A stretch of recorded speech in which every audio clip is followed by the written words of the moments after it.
And I'm a smart ass. You're a dumb ass.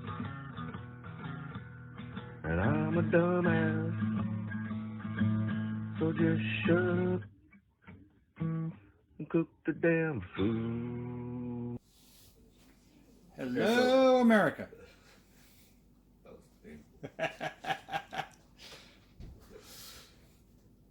So, Rich, I'm just really fired up about what I'm going to make today. All right, what are you making today?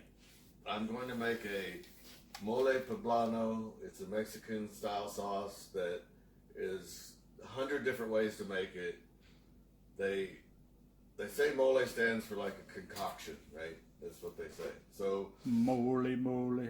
it's got a lot of ingredients in it, and I've made it before, and it takes all day.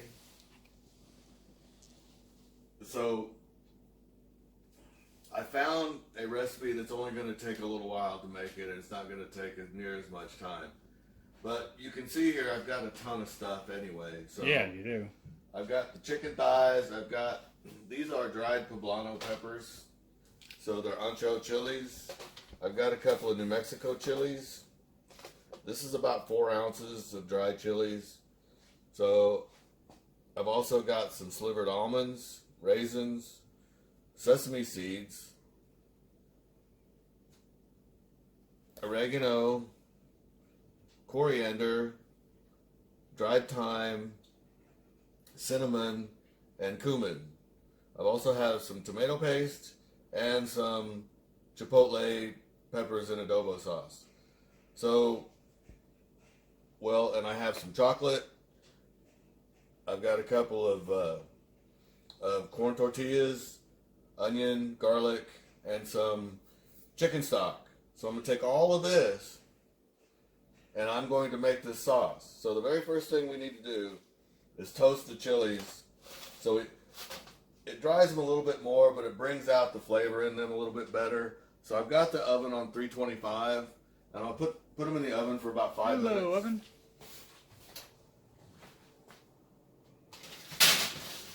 And that will make all them toasty and all of that stuff. We are live. Okay, so I got the chilies out of the oven, and we need to pull the seeds out of them and rip them into smaller chunks because we're going to rehydrate them with this chicken stock. So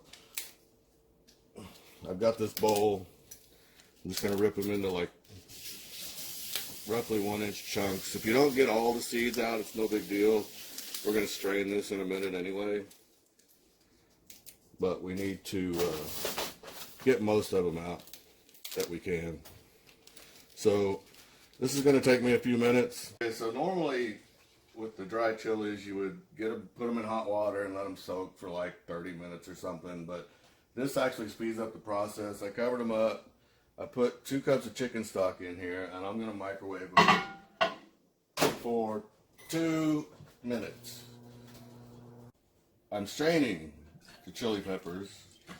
I also put the raisins in there with them. I'm going to strain this all out. You need to save the liquid from the chilies. That is, you really need to make sure you save those for the sauce, because we're going to put a bunch of stuff in the blender here before long. And I rubbed my nose and now it's burning. Because I didn't wash my hands before after I handled all the chilies. So, that's awesome. I don't know if it's red yet. See that face? That's a face that's on fire. I don't know if it's red yet, but it's getting there. So I don't mean to laugh at you, but yeah, I do. Yeah, now put all this together so we can make our sauce. I'm going to put all of the chilies and the raisins in the blender. So we have ancho chilies, and you want to make sure you save the liquid from there. So I've got the chilies. I have 1 onion.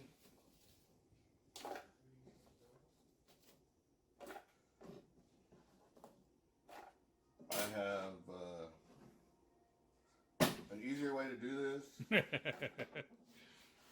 Partially. A messier way also. Well, yeah, true. 4 cloves of garlic, and I have 2 chipotle peppers in adobo sauce. These are smoked jalapenos. They're like the best. They're a flavor bomb. This is it. How they come? Do they come in a jar? Do they come in a Here you go. This is the ones I use. You can get them in a can. You can get them in bigger cans. All right. So we're going to take this, and it's time to blend. and off to the blender. We are using a Ninja blender. If they want to sponsor us, that's fine. They probably won't, but twist it. Right there, and just twist it. Yeah, that's good.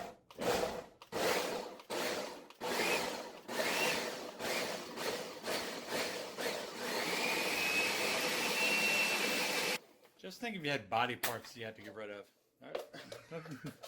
That thing would work. Yeah, but see, that wasn't what I was really thinking about. I'm cooking, man.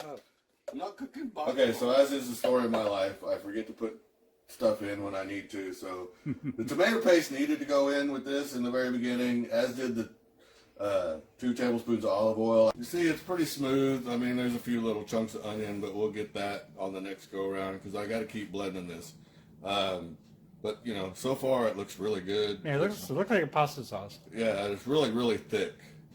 So now I'm going to add everything else. I have oregano, a teaspoon. I have cinnamon, a half teaspoon. I have cumin, a half teaspoon. Dried thyme, a half teaspoon. And ground coriander, a half teaspoon.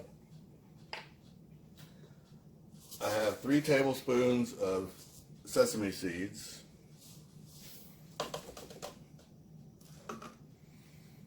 Three-quarters of a cup of almonds. And these are 2 corn tortillas. It almost sounds like a recipe where it's like, what's in my pantry? It is, actually, kind of. I mean, that's, I think, where it came from. Okay. Okay, and so I'm also going to add a 1/4 cup of the liquid from when we drained the peppers. And now we go back to blend. I've blended the sauce until it's very smooth. Now I'm going to put a couple tablespoons of olive oil. You should really use, I don't know, a neutral oil if you can, or something. Now, when you like say that. neutral oil, what are you talking about? I like to use peanut oil. No. I don't know. People say it has a lot of flavor in it that they don't want, but I disagree. I think it's a pretty neutral oil. Other people recommend vegetable oil. Yeah, I usually use peanut oil when I don't like vegetable oil. I think it has a weird flavor to it. People tell me it's neutral, and I don't buy that. Oh, I forgot to tell you, I do have that. Well, that's fine. I didn't really want to use it. I don't like vegetable oil. And I actually have canola, too.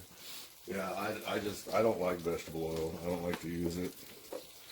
Okay, so what we're going to do here... Yeah, I usually, for when I'm doing like the deep fry and all that stuff, I usually just use canola. What we're going to do now is actually fry this. Except for my turkeys. Because I put a good amount of oil in there so we can actually fry this a little bit. So we're going for some type of crisp? No. But... Because I was going to figure out how you're going to crisp it. Well, no, it's not going to crisp, but... It's just, you know, using the really hot oil to, as you can see, it looks like it's frying now, right? Yeah. And I'm going to stir this until it gets heated through. Okay. Check and make sure that we have a smooth sauce. sometimes the, Flavor's definitely coming through, or the smell is coming through. little chunks will get in there. And okay, so we're going to get this heated up. And then we're going to put it in the oven at 350 degrees for about 30 minutes to let the flavor and everything concentrate a little bit more. So it's just the sauce itself going in for... Wow, okay. Yeah, we're going to put this in the oven, uncovered even, because we want to try to get rid of even some of the moisture in it so it'll concentrate the flavor. And it's going to start to get really dark. Oh, and while we're at it, we are going to add 2 ounces of chocolate. Chocolate! Or as my mom used to say, chocolate. Don't ask me why. Because you're New Yorkers. I know. That was a bittersweet chocolate. It's 70%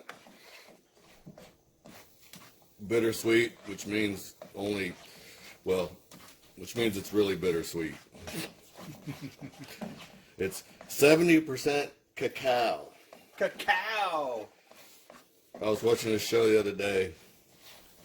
I said, cacao's not a word. It's cocoa. No, it's pronounced cacao.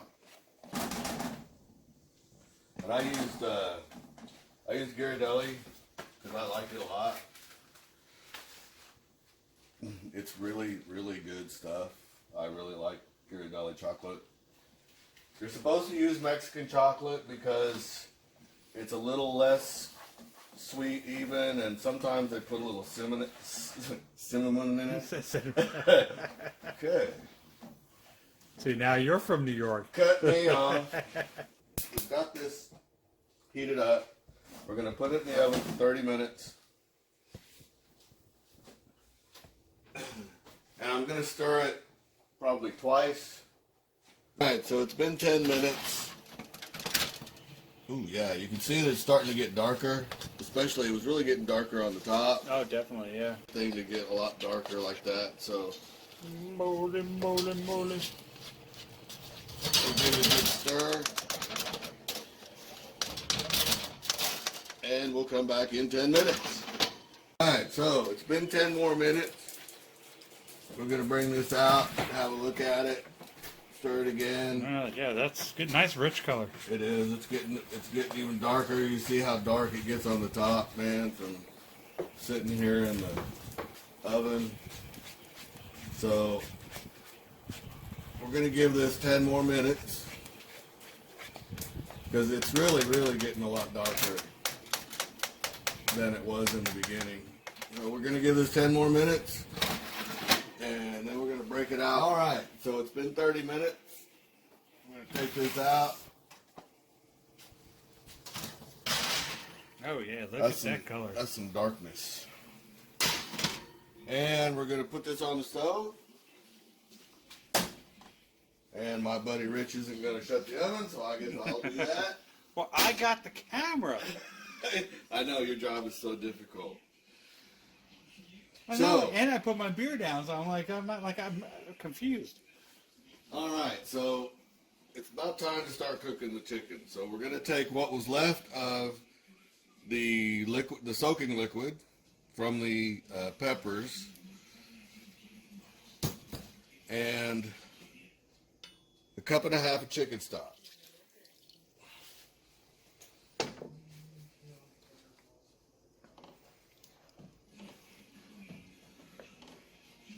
Because this was, it was really, really thick now. It was a really thick paste. You can see that it's starting to thin out to a really nice sauce.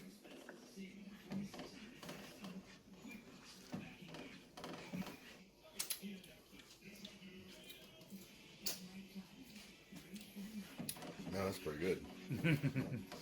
Oh, man. All right, I've never had it before. I'm going in with a pinky. All right, because you start off, you get the sweetness from the raisins and the chocolate, and then you get that heat on the very back end. It's not like anything I've had before. I bet it's not. Okay, so let's It's tasty though.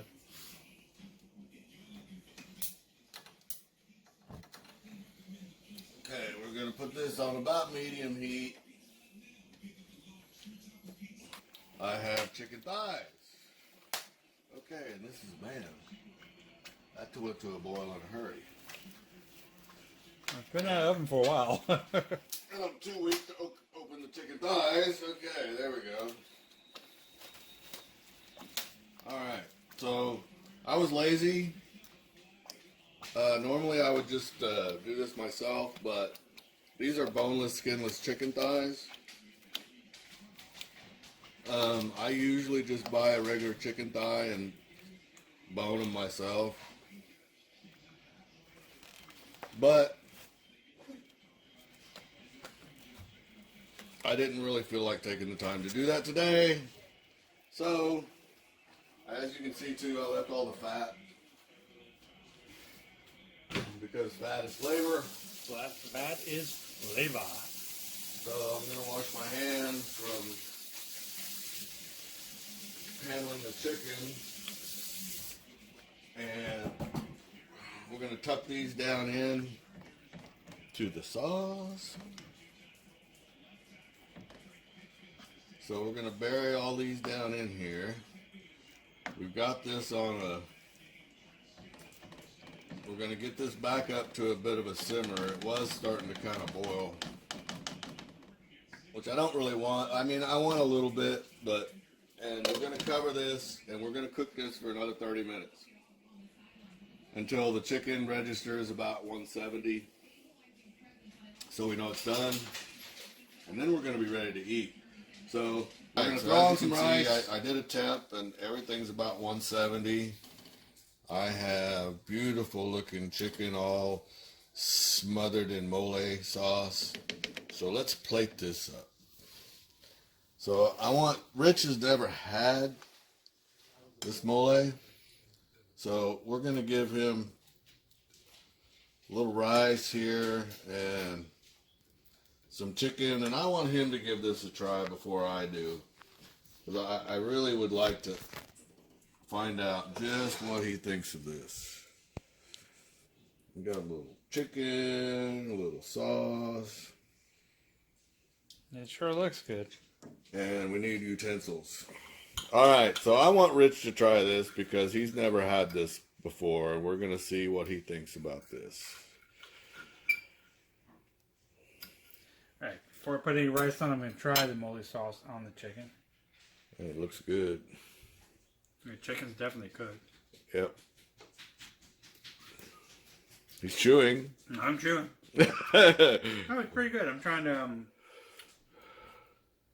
It's not overly spicy, but there is kick. You can feel the kick, you know, in the back of your throat. It's just the flavors blend together very nice, and the chicken's cooked great. Now I'm gonna try with some rice. So there you go, folks. It takes about, I guess, about 2 hours from start to finish. And I mean, I've done this as an all-day process. So to get a mole like this in 2 hours, I'm really happy. And sauce is good on rice too. So we're gonna eat. See you later. And I'm a smart ass. You're a dumb ass. And I'm a dumb ass. So just shut up and cook the damn food.